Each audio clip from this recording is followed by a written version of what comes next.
शिव महापुराण में यह भी कहीं नहीं लिखा कि तुम भगवान को 108 या 1008 या 1008 बेलपत्र समर्पित करोगे तो शिव जी प्रसन्न हो जाएंगे। शिव महापुराण की कथा तो यहां तक कहती है, एक बेलपत्र की पत्ती को आप अगर बीच में से, ये एक बड़ी पत्ती, उसके बीच में 2 पत्ती और 2 पत्ती के बीच में जो गैप है, बीच पत्ती में, इस पत्ती और 2 पत्ती के बीच में जो जगह है, अगर आप इस पत्ती को यहां से स्पर्श कर कर, इस पत्ती को यहां से स्पर्श कर कर शंकर भगवान के शिवलिंग पर अगर आप श्री शिवाय नमस्तुभ्यम कहकर, पंचाक्षर मंत्र नमः शिवाय कहकर, षडाक्षर मंत्र ओम नमः शिवाय कहकर यदि शंकर के शिवलिंग पर समर्पित करते हो तो वो 108 बेलपत्र का काम कर जाती है। पकड़ने का स्थान देखिए,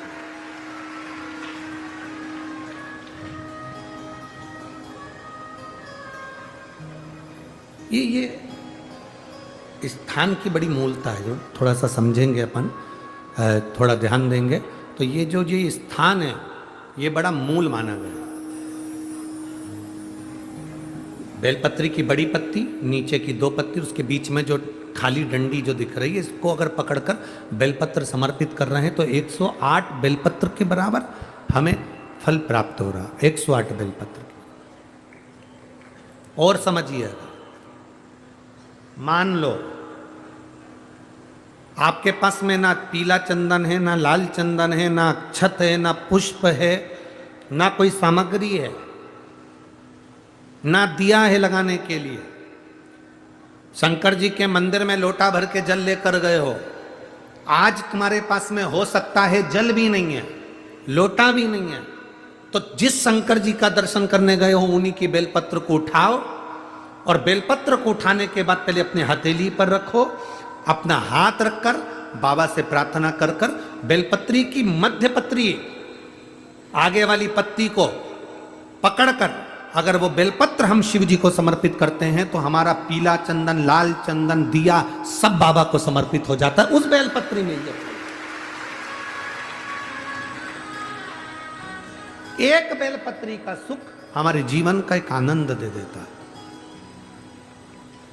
हम तो यहां तक कहेंगे, अगर कभी जिंदगी में तुम्हें लगे कि गुरुजी मेरा पैसा फंस गया नहीं मिल रहा है, या मेरा पैसा अटक गया नहीं मिल रहा है, या मेरा घर में धन नहीं है, बहुत तकलीफ की जिंदगी चल रही है, आप ये बेलपत्री का जो 2 पत्ती है ना, ये 2 पत्ती इस जगह से पकड़कर, आपको लग रहा है कि पैसा नहीं है, काम बहुत बड़ा अड़ा है, बेटे की शादी, बेटी की शादी, या मकान या दुकान, कोई काम अड़ गया, ये 2 बेलपत्री की पत्तियों को पकड़कर अपनी कामना कर कर शिव जी को समर्पित करो और 1 लोटा जल बाबा को चढ़ाना प्रारंभ करो।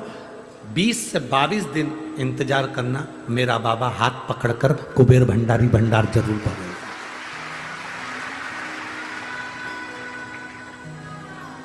दो पत्ती को पकड़कर, लोग कहते हैं ब्रह्मा विष्णु महेश हैं बेलपत्री में, शिव जी के 3 नेत्र हैं बेलपत्री में, शंकर भगवान के त्रिशूल की 3 कौर है बेलपत्री में। हम कहते हैं अभी थोड़ा आप स्मरण करेंगे, अगर आप शिव महापुराण को अच्छे से पढ़ेंगे तो आपको ज्ञात होगा, कुबेर को धन देने वाले कौन है? बोलते जाओ जरा जमकर, कुबेर भंडारी, कुबेरेश्वर महादेव, मतलब शिव शंकर कुबेर को धन देते हैं। जिस समय पर भगवान विष्णु संपूर्ण विश्व के कल्याण के कार्य करने लगे, कुछ नहीं हाथ में रहा, तब लक्ष्मी से उन्होंने धन लिया। आपने वहां तिरुपति बालाजी की कथा सुनी होगी, लक्ष्मी से धन लिया। लक्ष्मी इन जीवों के कल्याण के लिए तो मुझे धन दे दे, लक्ष्मी ने धन दिया। एक दिन नारायण ने पूछ लिया लक्ष्मी से, लक्ष्मी मैं नारायण, मेरे पास भी संपदा की कमी नहीं, पर तेरे पास लक्ष्मी इतनी संपदा कहां से आती है? तेरे पास इतनी संपदा कहां से आती है? लक्ष्मी जी कहती हैं, मेरी मां ने, मेरे पिता ने मुझे केवल एक ही बात सिखाई थी, किसी के आगे हाथ नहीं फैलाना है, शंकर की स्तुति करना है। लक्ष्मी जी कहती हैं, जब मुझे जरूरत पड़ती है मैं कुबेर को साथ में लेकर पहुंचती हूं। बेलपत्री की ये बीच वाली पत्ती है शिव, माता लक्ष्मी और कुबेर, उन दोनों के सामने हाथ पसार कर कुबेरेश्वर महादेव से मांग रहे हैं, भगवान शंकर से मांग रहे हैं। लक्ष्मी जी कहती हैं, वो शिव मुझे प्रदान करते हैं दोनों हाथों से, और मैं वो लेकर आती हूं जनमानस के कल्याण की।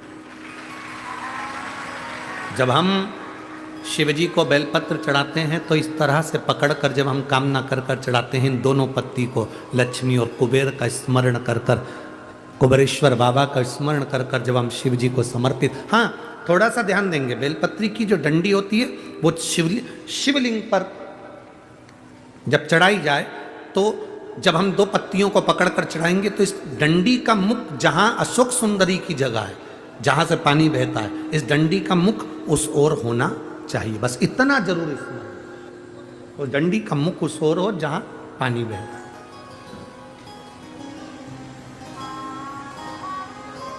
जिस जगह से जल बह रहा हुआ उस ओर।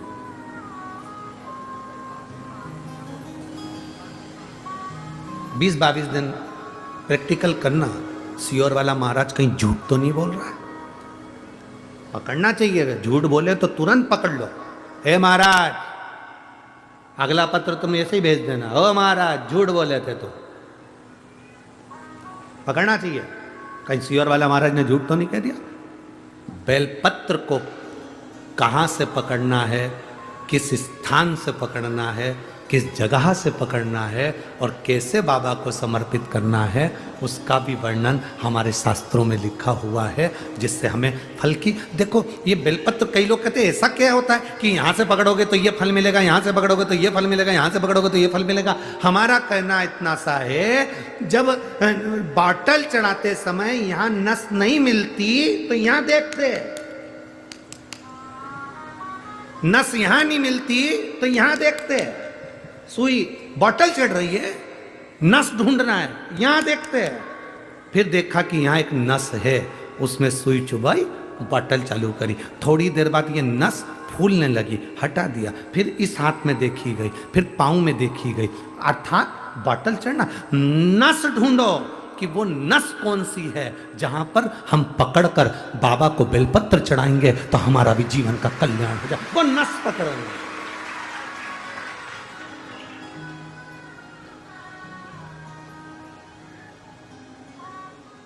पहले के लोगों क्या भगवान की पूजन नहीं करते थे? करते थे। पहले के लोग क्या शंकर के मंदिर नहीं जाते थे? जाते थे। पहले के लोग क्या बेलपत्र नहीं चढ़ाते थे? चढ़ाते थे।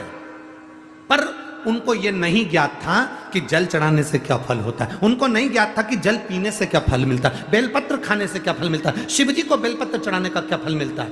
पहले पूजा का विधान इतना लंबा था कि लोग डरते थे, इतनी लंबी पूजन में हम कैसे बैठेंगे, क्या करेंगे, इतना सारा सामान कहाँ से लाएंगे, इतना सारा सामान कैसे लाएंगे, पैसा कितना खर्चा होगा। पर शिव महापुराण जब से आप सुन रहे हैं, पूजा का विधान सरल हो गया, सारी समस्या का हल एक लोटा जल हो गया। कोई ढोंग नहीं, कोई प्रपंच नहीं, कुछ मत लाओ, तुम तो दिल से बाबा के पास जाओ और पुकारो। उसके मिलने से ज्यादा जरूरी है उसको पुकारना। पुकारेंगे वो आएगा, निश्चित है। पुकारो। बच्चा खेल रहा है, मां उसको दूध नहीं पिलाएगी, बच्चे ने पुकारा, रोया, मां उसको दूध पिलाएगी। बच्चा खेल रहा है, मां उसको गोदी में नहीं उठाएगी, बच्चा रोया, पुकारा, मां उसको गोदी में उठाएगी। बच्चा शेयर मार्केट करी आया, डब्बा गोल करी आया, शेयर मार्केट में पैसा हरी आया, सबसे कहा, किसी ने नहीं सुना। बच्चा घर में आया, अपने बाप के आगे रोया, अपनी मां के आगे रोया, तो मां अपनी रकम भी बेच दी, मकान बेच दिया, प्लाट बेच दिया, पर अपने बच्चे को कर्जे से मुक्त करा दिया, क्योंकि वो पुकार उसने करी अपने मां बाप से। बच्चा माँ बाप से पुकार करता है तो माँ बाप कुछ भी करके अपनी जेवर बेच दे, जमीन बेच दे, पर अपने बच्चे को पुकारते से अपने बच्चे को बचाने का प्रयास करते हैं। उसी तरह शंकर भगवान मिले ना मिले, तुम उसके दरवाजे पर जाकर पुकारते रहो, वो तुम्हारे दुख काटता रहेगा। पुकारना जरूरी है। तेरे मन